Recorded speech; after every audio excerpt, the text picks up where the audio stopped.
Pooja, thank you so much for your time. I read this beautiful article where you spoke about the fact that you had to shut down your restaurants and downsize your team. And it was an extremely emotional article that pretty much got tears to my eyes.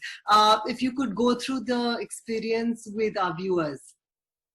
Yeah, I mean, like I guess for most people, this has been a very challenging time for everybody. But hospitality in general has, since March we've kind of been shut. In fact, we just started our kitchen 2 weeks ago. So when this all started in about mid of March, there were a lot of questions about how the future of food is going to be. What is the restaurant world going to look like? Are you going to have people coming in to dine in? And just doing the economics of everything and realizing that dine-ins won't be possible for the next couple of months, which we are right. It's July now, and like mid of July, and nothing has opened up. And even if it does, till people feel safe, no one is going to go out and eat as they would before COVID, right? So it was a tough, challenging decision, but it was one that had to be made. And it was, like when you build something from scratch and had, dreamed of doing this since you were a child, and then you have it and then you have to let it go. It was definitely challenging, but I think I'm better for doing it. It taught me a lot of lessons. I'm a much stronger person today, and I feel like I'm a better a businesswoman than I am a chef. Talking about being a better businesswoman, in the article you spoke about your accountant who was a problem to deal with. You spoke about raising funds. If you could throw some light on your successful journey as a food entrepreneur in India. I think success is so subjective, and the definition changes every day. For me, I started my business when I was 23. I was a young girl who just wanted to make macarons and cake and bring this little piece of Paris back home. So I was very passionate about my craft, but I didn't really want to get involved with the finances or the other things, which I think I see a lot of young girls making the same mistake. And I think you learn the hard way, which is what happened to me when I realized that someone was not only stealing from me, but yeah, it was a big sort of life lesson. And I think I'm a different person today than I was, say, about 3 years ago when this did happen. Every day is, you're learning something new as an entrepreneur. It changes every single day. Or it's like I've gone to school and paid a very expensive price for it. But yeah, it's been a good eye opener. What is the advice that you have for all the entrepreneurs out there, all the food entrepreneurs out there?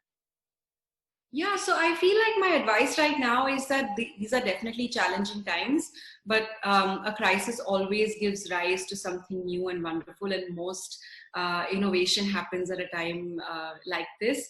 So keep innovating, think of new things, think of how your product or your idea can fit into what we're calling the new normal today. The way we consume things is changing, the way we eat is changing. So it's actually a great time to come up with something new. So don't be afraid because of the times we're in, but use it to your advantage.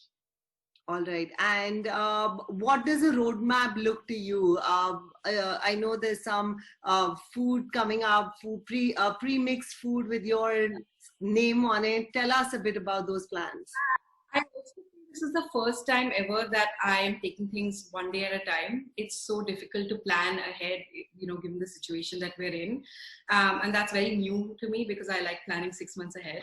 But for now, what we're doing is we're just, our delivery kitchen is up and running.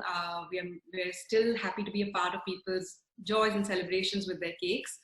And something that we saw through the pandemic is everyone started baking. So a lot of like cakes at home, a lot of sourdough, a lot of all of that. So what we've done is we've created a cake mix which people can use in their homes, and it's very simple. You don't need much. And yeah, let's see how it goes. The key to 2020 is just putting our head down, surviving it, and then we'll think of growth next year. All right. For all our viewers watching, if you could share an easy recipe for them to make at home.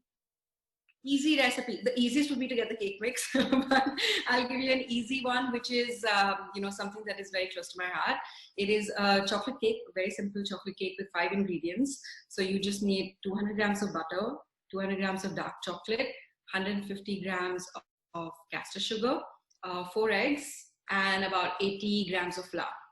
So you Just melt the chocolate and butter, add the sugar in. Once it's cool, add your eggs, and then fold in the flour.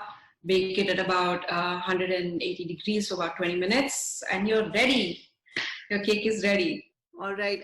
You have so many friends in Bollywood who are your friends as well as your clients. How are they coping amidst the pandemic? I mean, everyone is going through their own battles and challenges, so I think it's the same for them as well. I'm just happy that we are up again so that we can make some cake to ease the stress a little bit. All right. Wonderful. Well, good luck with the future. I hope to see you in person in 2021. Thank you so much for your time.